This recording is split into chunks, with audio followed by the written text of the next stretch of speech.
Hello friends, हमारे YouTube channel में आपका स्वागत है। अब हम पीटीईटी 2020 के पेपर का सॉल्यूशन करेंगे यहाँ, क्योंकि हर साल क्वेश्चन रिपीट ज़रूर होते हैं। तो आइए अब हम शुरुआत करते हैं पहले क्वेश्चन से। पीटीईटी 2020 का पहला क्वेश्चन, पूरा पेपर सोल्व करवाएंगे हम आपको, रीजनिंग का हर क्वेश्चन सोल्व करवाएंगे। ये पहला क्वेश्चन जैसा कि आप देख रहे हैं, तो यहाँ पे दो ट्रायंगल बने हुए हैं अपोजिट साइड में और ये संख्या लिखी हुई है। तो ये एक तरह से सीरीज ही बनी हुई है, देख सकते हैं अपन 9, 12, 18 है और यहाँ क्वेश्चन मार्क है। इसको मैं कलर चेंज कर लेता हूँ थोड़ा सा। ये क्वेश्चन मार्क और उसके बाद है 54 और 102।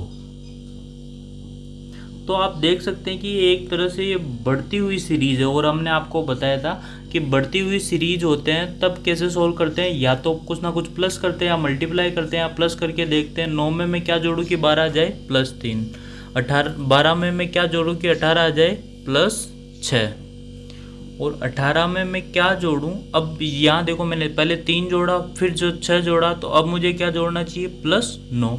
तो 18 में अगर मैं 9 जोड़ता हूँ तो मुझे मिलता है 27।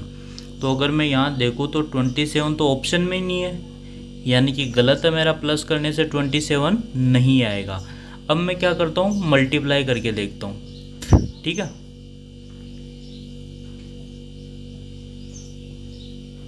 इसको मिटा देता हूँ थोड़ा सा। ओके, अब देखते हैं अपन वापस। अब 9 में मैं क्या जोड़ूँ, 3 जोड़ने पर मुझे क्या मिलेगा, 12 मिलेंगे मुझे 3 जोड़ने पर। ओके, 12 में 6 जोड़ने पर 18 मिलेंगे। अब एक तरह से मैं देखूँ तो 3 को मैंने 2 से मल्टीप्लाई किया तो मुझे क्या मिला 6। फिर वो 6 जो है मैंने अगली संख्या में जोड़ा, तो इसी तरह मैं यहाँ 6 को भी 2 से मल्टीप्लाई करूँगा तो क्या मिलेगा 12। अब वो 12 को मैं अगली संख्या में यानी कि 18 में जोड़ूंगा तो फिर मुझे अगली संख्या मिल जाएगी। तो 18 + 12 अगर मैं कर दूँ तो मुझे क्या मिल जाएगा, अगली संख्या जो भी होगी वो मिल जाएगी। जोड़ के देखते हैं अपन, 18 + 12 = क्या हो जाएगा 30। तो 30 मेरे ऑप्शन में 30 आंसर करेक्ट है। एक बार चेक करने के लिए कि सही है या नहीं, एक बार वापस अपन देख लेते हैं कि मैंने पिछली संख्या 6 को 2 से गुणा किया, फिर 3 को 2 से गुणा किया, फिर 6 अगली संख्या में जोड़ा, 6 को 2 से किया, फिर 12 अगली संख्या में जोड़ा, फिर 12 को अब मैं क्या करूँगा, 12 को 2 से करूँगा कितना आएगा 24। अब 24 को मैं अगली संख्या यानी कि 30 में जोड़ के देखता हूँ तो मुझे 54 मिलना चाहिए। तो अपन देख सकते हैं यहाँ कि 30 + 24 क्या हो जाएगा,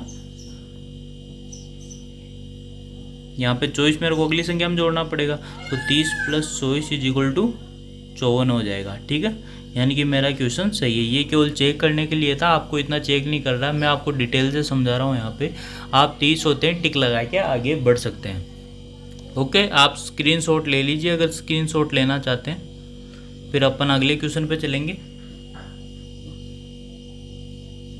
अगर आप स्क्रीनशॉट लेना चाहते हैं तो ले लीजिए, फिर अपन अगले क्वेश्चन पे चलेंगे।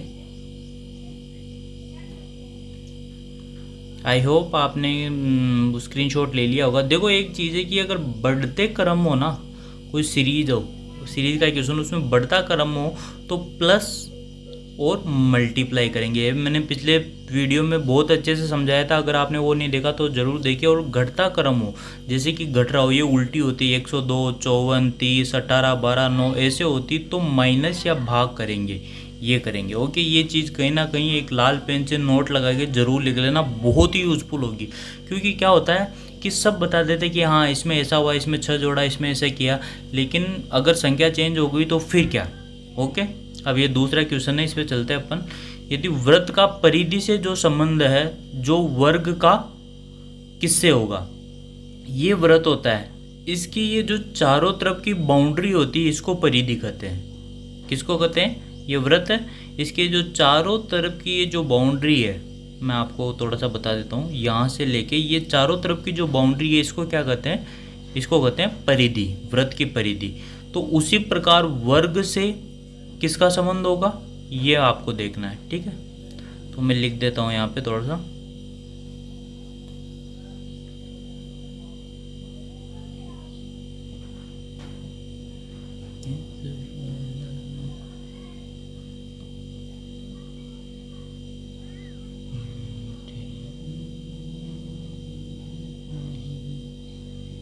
ये वर्ग है और इसके चारों तरफ का जो बाउंड्री है उसको अपन क्या कहेंगे?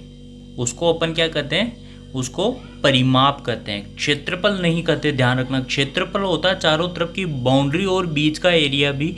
ओनली केवल चारों तरफ की जो बाउंड्री होती है उसे कहते हैं हम परिमाप। तो इसकी वृत्त की चारों तरफ की बाउंड्री क्या हो गई? परिधि। उसी प्रकार वर्ग के चारों तरफ की बाउंड्री क्या हो जाएगी? परिमाप हो जाएगी। ठीक है, समझ में आया होगा इसको? तो आप इसका भी स्क्रीनशॉट ले लीजिए, फिर अगले क्वेश्चन पे चलते हैं। ये कंटिन्यूअली मैं सारे क्वेश्चन बता रहा हूँ, नंबर 1 2 3, ऐसा नहीं है कि कुछ सेलेक्ट किए हुए हैं। देखिए आप कितने इजी क्वेश्चन आते हैं, किस तरह से सोल्व कर सकते हैं आप आराम से, अगर आपकी थिंकिंग प्रोसेस अच्छी है। तीसरा क्वेश्चन है, ठीक है। इस तरह के क्वेश्चन में क्या है, जो ये होता है, जो स्तंभ होते हैं उनको बोलते हैं कॉलम। जो ये खड़ी जो साइड है, ऊर्ध्वाधर जो रेखा होती है उसको बोलते हैं इसको कॉलम। इन तीनों को कॉलम बोलते हैं। 0 वाली लाइन, 8 वाली लाइन, 5 वाली लाइन, इनको कॉलम बोलते हैं इस तरह। और ये जो आडी लाइन्स होती है, क्षैतिज लाइन, उनको बोलते हैं रो। ठीक है, तो या तो कुछ ना कुछ संबंध कॉलम में निकलेगा या कुछ ना कुछ संबंध रो में निकलेगा। रो में क्या है, 3 संख्याएं हैं और कॉलम में 4 है। तो पहले अपन 4 में कुछ करके देखते हैं। तो मैं देखता हूँ यहाँ पे कि शुरू की 2 संख्याएं और लास्ट की 2 संख्याओं का योग बराबर है। 0 + 3 = 1 + 2।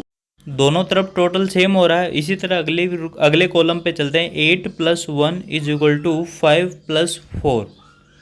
दोनों तरफ कितना हो रहा है? 9 हो रहा है। तो सिमिलरली यहाँ तीसरे कॉलम में भी 5, मुझे नहीं पता अगली संख्या क्या है, x + 6 + 4 कर दूंगा। इस तरह टोटल कितना हो रहा है? 10 हो रहा है। तो इस तरफ भी कितना होना चाहिए? 10। तो उसके लिए 5 तो मेरे पास सही से 5 और आ जाएगा। तो आंसर आपका क्या हो जाएगा? 5। Your correct answer is 5। आप इसको कुछ इस तरह भी कर सकते हैं। अगर आपको ये तीसरा समझ नहीं आया, कुछ कमेंट आ रहे हैं इसके, तो ये आप इस तरह से कर सकते हैं। इसको मैं एक बार मिटा देता हूँ। ठीक है, ये आपकी एक तरह से समीकरण बन गई। तो यहाँ x है, यहाँ टोटल हो गया 10। इसको मैं पक्षांतर कर देता हूँ 5 का। 10 - 5 = कितना आ जाएगा? 5। इस तरह से आप इसमें सॉल्यूशन का भी स्क्रीनशॉट ले लीजिए, फिर हम अगले क्वेश्चन पे चलते हैं। ओके, ले लिया होगा। चलिए अगले क्वेश्चन पे। कोई भी क्वेश्चन समझ नहीं आया तो कमेंट जरूर कर दीजिएगा, और समझ में आ रहा होगा तो भी कर दीजिएगा। तो ये है, ये भी एक तरह से वापस सीरीज ही आ गई अपनी। तो मैंने आपको बताया था कि बढ़ते क्रम की हो तो क्या करना है आपको? प्लस या मल्टीप्लाई, दोनों में से एक करना है। ठीक है, तो ठीक है, यहाँ सबसे पहले मैं प्लस करके देखता हूँ। एक बार मैं कलर चेंज कर लेता हूँ, यहाँ वाइट पे थोड़ा सा दिखता नहीं है। 3 में मैं क्या जोड़ूँ? 4। 7 में मैं क्या जोड़ूँ कि मुझे 23 मिल जाए? यहाँ पे मैं जोड़ूंगा 16, तो मुझे क्या मिल जाएगा? 23। और आगे अगर 23 में मैं जोड़ता हूँ 72, तो मुझे कितना मिल जाएगा? 95। तो अपन यहाँ पे देख रहे हैं 4 16 एकदम से 72 आ गया। तो ये सीक्वेंस कुछ जम नहीं रही, यानी कि ऐसा तो नहीं होगा। तो चलिए अब हम अगले तरीके पे चलते हैं, मल्टीप्लाई पे। ठीक है, तो अब मैं 3 को किससे मल्टीप्लाई करूँ कि मुझे 7 मिल जाए? तो यहाँ मैं देखता हूँ कि 3 × 2, यदि 3 को 2 से गुणा करता हूँ तो मुझे कितना मिलेगा? 6। अब 7 के लिए मुझे इसमें कितना जोड़ना पड़ेगा? 3 × 2 6। इसमें अगर मैं 1 जोड़ दूँ तो मुझे 7 मिल जाएगा। ठीक है, इसी तरह अगर मैं नीचे देखता हूँ तो 7 × 3 तो कितना हो जाएगा? 21। इसमें मैं क्या जोड़ूँ? मुझे 2 जोड़ना पड़ेगा, तो मुझे कितना मिल जाएगा? 23। अब मैं करता हूँ 23 × 4, तो मुझे कितना मिल जाएगा? यहाँ पे मुझे मिल जाएगा 92। अब इसमें मैं कितना जोड़ूँ? 3, तो मुझे कितना मिल जाएगा? 95। तो आप यहाँ देख सकते हैं, एक तरह से एक बार मैंने 2 से गुणा किया, 3 से किया, 4 से किया, तो मैं 95 को किससे करूँगा? 5 से गुणा करूँगा। तो यहाँ अगर मैं 95 को 5 से गुणा करता हूँ तो मुझे मिलेगा 475। अब यहाँ फिर मैंने गुणा करने के बाद पहले 1 जोड़ा, फिर 2 जोड़ा, फिर 3 जोड़ा, तो यहाँ मैं कितना जोड़ूंगा? 4। तो अब मुझे मिल जाएगा 479। तो यहाँ 479 मेरा करेक्ट आंसर हो गया। आप इसका स्क्रीनशॉट ले सकते हो, सॉल्यूशन सहित इसका स्क्रीनशॉट लेना, ठीक है। समझ में आया होगा, समझ नहीं आएगा होगा तो एक बार वापस रिपीट करके ज़रूर देखना और कमेंट ज़रूर करना, ठीक है। तो चलिए अब हम इसके बाद अगले क्वेश्चन पे चलते हैं। अगर आपने स्क्रीनशॉट ले लिया हो तो कमेंट करके ज़रूर बताइएगा।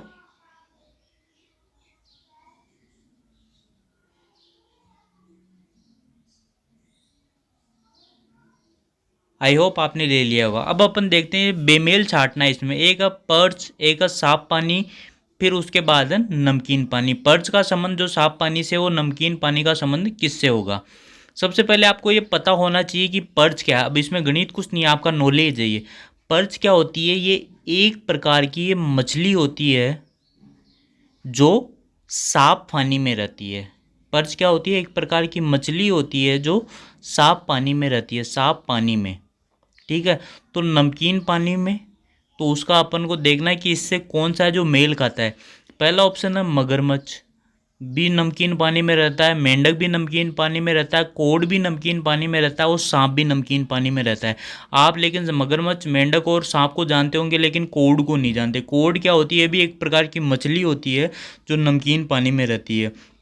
तो इन दोनों का मैच कैसे होगा कि पर्च भी यहाँ मछली, साफ पानी का संबंध मछली से, तो नमकीन पानी का संबंध भी मछली से ही ढूंढना है। तो कोड एक प्रकार की मछली है, तो इसका करेक्ट आंसर हो जाएगा कोड। तो ये थे शुरुआत के रीजनिंग के 5 क्वेश्चन। कंटिन्यूसली मैंने कोई पिक नहीं किए हैं, इसी प्रकार आपको सारे क्वेश्चन करवाए जाएंगे। लाइक एंड सब्सक्राइब कीजिएगा ताकि आपको आगे जो भी वीडियो आएगा वो आपको ज़रूर मिल जाए। Thank you.